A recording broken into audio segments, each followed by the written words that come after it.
Revolutionary churches, the Central American Sanctuary Movement. The Central American Sanctuary Movement, also known as the Sanctuary Movement, was a religious and political crusade where American churches were used as places of refuge for Central Americans.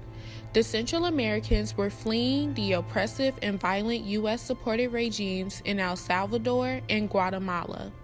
The movement formed out of Tucson, Arizona, by Jim Corbett, a Quaker, John Fife, a Presbyterian minister, and other activists who on March 24, 1982, decided to declare the Southside Presbyterian Church in Tucson, where Fife was pastor, a sanctuary for Central American refugees.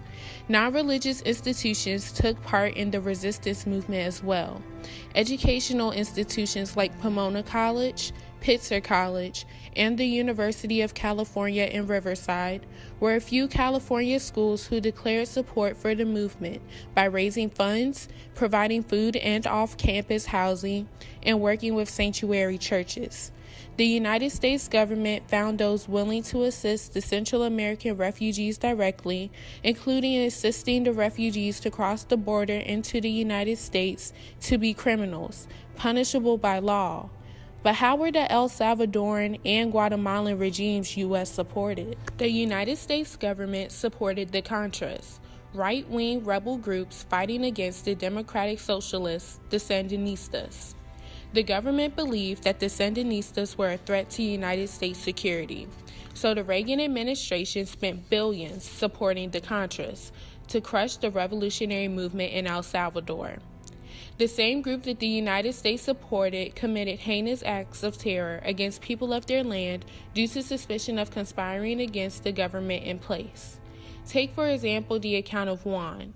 After being shot by El Salvadoran authorities for donating his medical services to the poor in the country, he was tortured.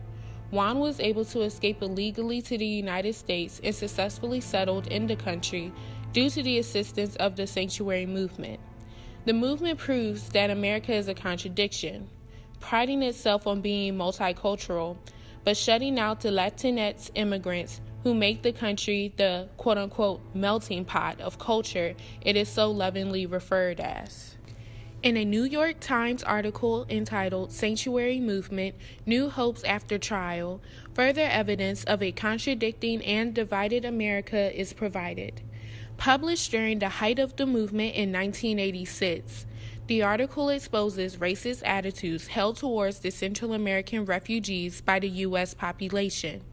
Journalist Peter Applebaum writes, "There is very little else quite so clear about the loosely knit sanctuary movement, 8 of whose leaders were convicted last week on felony charges involving the smuggling of Central Americans into the country. The use of the word smuggling reduces the Central Americans to cargo, when in reality, the Central Americans were people trying to escape to safety in a foreign nation that they had little to no knowledge about. The Central Americans were husbands, wives, brothers, sisters, fathers, and mothers, leaving behind their homes torn apart in order to enter into a society in which they were openly not welcomed and were at constant risk of deportation, which could have resulted in limitless torture and possible death for their family and friends back home. We also see that the leaders involved with the sanctuary movement faced serious consequences of felony charges, indicating that those involved with the resistance were willing to risk their own lives for the lives of those in turmoil. The Central American sanctuary movement serves as merely a footnote in American history because the United States government caused the destruction of a country and refused to be on the right side of history by being the only country in the world sending Salvadorans directly back to their country. The resistance movement is representative of the fact that the United States government is not far removed from their anti-immigrant policies, resulting in America constantly advertising themselves as an open and welcoming country only suitable for white people. The suffering of Latinx immigrants for the continuous mirage of a free and wonderful America did not end with the conclusion of the sanctuary movement, and it is probably not going to stop anytime soon. Thank you.